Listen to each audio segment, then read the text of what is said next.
નમસ્કાર દર્શક મિત્રો, i7 ન્યૂઝ ગુજરાતીની સાથે હું છું આપની સાથે પાયલ બામણી। તો જોઈએ આજના મહત્વના સમાચારમાં।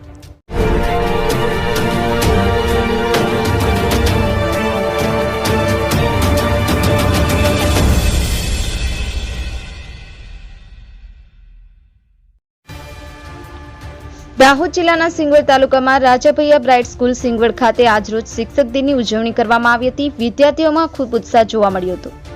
પ્રાપ્ત માહિતી અનુસાર દેશના પૂર્વ રાષ્ટ્રપતિ ડોક્ટર સર્વપલ્લી રાધાકૃષ્ણ જન્મ જયંતિ એટલે કે 5 સપ્ટેમ્બરના રોજ ભારતના શિક્ષક દિન તરીકે ઉજવાય છે। ત્યારે દાહોદ જિલ્લાના સિંગવડમાં આવેલી રાજાભૈયા બ્રાઇટ સ્કૂલ ખાતે ડોક્ટર સર્વપલ્લી રાધાકૃષ્ણ જન્મદિવસના ભાગરૂપે શિક્ષક દિનની ઉજવણી કરવામાં આવી। તેમાં શાળાના દરેક ધોરણમાંથી મોટી સંખ્યામાં જુનિયર કેજીથી ધોરણ 8 સુધીના વિદ્યાર્થીઓએ ભાગ લીધો હતો। તેમજ શાળાના ટ્રસ્ટી શ્રીમતી કંચનબેન જસવંતસિંહ બાપુ દ્વારા શિક્ષકનું મહત્વ સમજાવી વિદ્યાર્થીઓને પ્રોત્સાહિત કર્યા હતા। Nilesh Vasaiya, i7 news Gujarati, Singvad.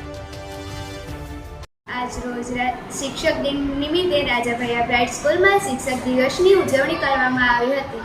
અહીં ઘણા બધા વિદ્યાર્થીઓ શિક્ષક બન્યા હતા। તેઓ ધોરણોમાં જોઈને અભ્યાસ કરાવ્યો હતો। હું એક દિવસ માટે સ્કૂલમાં આચાર્ય તરીકે ફરજ બજાવી હતી। મને ખૂબ જ આનંદ થયો કે મેં બધા ધોરણોમાં જઈને નિરીક્ષણ કર્યું। બધા શિક્ષક બનેલા વિદ્યાર્થીઓને સારી રીતના ભણાવતા જોઈને મને ખૂબ આનંદ થયો। હું મોટી થઈને ઈચ્છું છું કે આચાર્ય અથવા શિક્ષક બનીશ।